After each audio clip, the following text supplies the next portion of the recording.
大家好，我係中二某班嘅蘇嘉文。今日我想同大家分享一本令我深受啟發嘅一本書，就係《給中學生的信》。呢本書主要係透過溫暖嘅回信嚟解答我哋青少年學業、友情、家庭各種煩惱，係俾無數青少年嘅指南，同時當中都契合到一啲正確嘅價值觀。呢本書係由香港著名嘅兒童文學作家何子先生所寫嘅。佢曾經以雲姐姐嘅筆名喺報章度回應中學生俾佢嘅信件，入邊有講到考試壓力、同父母嗌交、唔知未來嘅發展，都包括埋友誼。呢本書就逐一解答咗我哋各種煩惱，令我了解在面對困難嗰陣，我哋要以一個積極嘅態度去面對。我印象最深刻嘅就係有封信係關於如何看待自己嘅價值。有位自卑同埋迷茫嘅學生寫咗封信俾何子先生，而信中就提及到嗰位學生嘅成績並唔突出，都冇咩特別嘅才藝，喺人群中覺得自己毫不起眼，於是就對自己嘅價值產生深深嘅懷疑。而喺何子先生嘅回信就會重新定義咗平凡同埋卓越，亦都鼓勵咗佢將目光從外在嘅標籤轉為內在嘅修養。而且當中何子先生都有提及到，我哋成日都係用人哋嘅眼光、外在嘅事物嚟定義自己嘅價值，例如用成績、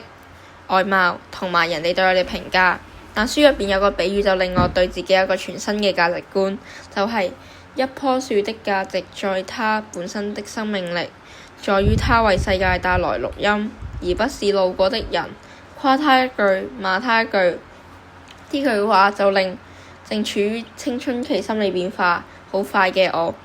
擺脫咗自卑，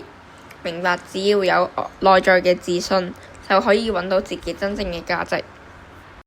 另外書入邊都有提到失敗，書入邊有句名言就係挫折就像學走路時一定會跌倒一樣，是成長的必修課。何子先生鼓勵我哋唔好因為一次嘅失敗而感到沮喪，否定自我價值，我哋應該重新振作。書入邊亦都有提及到關心，何子先生提及到有位學生家境唔係好富裕，但係佢覺得自己唔可以喺金錢上幫助有需要嘅同學而感到好無力。而何子先生就話關心有好多形式，唔單止係物質上嘅支持，仲可以係一個專心嘅聆聽、真誠嘅建議。呢個例子令我明白關心係在於我哋內心想表達嘅嗰份心意。讀完呢本書後，我開始無意識咁樣去實踐呢本書帶出嚟嘅道理。例如我嘅朋友有挫折嗰陣，我會細心聆聽並真誠咁樣俾出一個建議。而且呢本書都改變咗我好多，令我本身係一個迷茫嘅人學識一個以積極嘅態度去看待身邊嘅人同埋事物，建立自信，擺脫自卑。呢個對我嘅學習同生活都好有幫助。總括嚟講，給中學生的信的確係一個好值得讀嘅書，